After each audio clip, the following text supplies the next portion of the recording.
চিন্তা শক্তির মাধ্যমে কম্পিউটারের কার্সর নিয়ন্ত্রণ করতে পারছেন মস্তিষ্কে চিপ বসানো প্রথম ব্যক্তি, এমনকি পোস্ট করতে পারছেন সামাজিক যোগাযোগ মাধ্যমেও। জানুয়ারিতে ইলন মাস্কের প্রতিষ্ঠান নিউরালিঙ্কের তৈরি টেলিপ্যাথি নামের ব্রেন চিপটি স্থাপন করা হয় পক্ষাঘাতগ্রস্ত ওই ব্যক্তির শরীরে। ডেস্ক রিপোর্টে বিস্তারিত। ওয়ালটন ফ্রিজ কিনে অনেকের মতো আপনিও হয়ে যেতে পারেন মিলেনিয়াল। সেরা পণ্যের সেরা অফার। কম্পিউটার স্ক্রিনের দিকে সতর্ক দৃষ্টিতে তাকিয়েছেন আরবা। অনলাইনে দাবা খেলছেন তিনি। এবার নিজের চালটি দিলেন আরবা।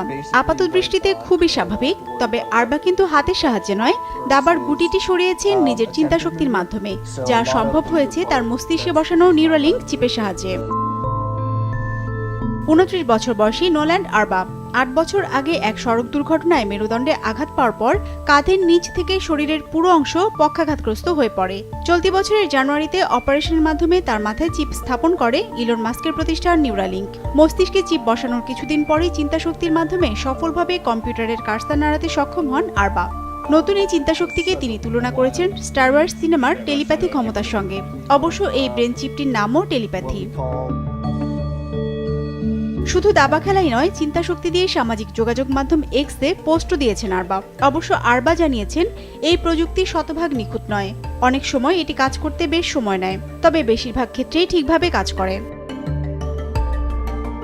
শারীরিক প্রতিবন্ধী ব্যক্তিদের ডিজিটাল প্ল্যাটফর্মে যুক্ত করার ক্ষেত্রে এটি একটি গুরুত্বপূর্ণ অর্জন।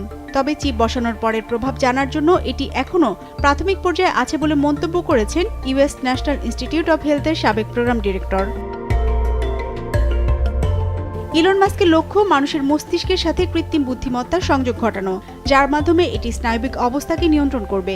এই ধারণার মূল লক্ষ্য মানুষের মস্তিষ্কের সক্ষমতা বাড়ানো, মূলত চিন্তাশক্তির মাধ্যমে বিভিন্ন ডিভাইসকে নিয়ন্ত্রণ করা, একই সঙ্গে পার্কিনসন্স সহ বিভিন্ন স্নায়বিক রোগের চিকিৎসা করা।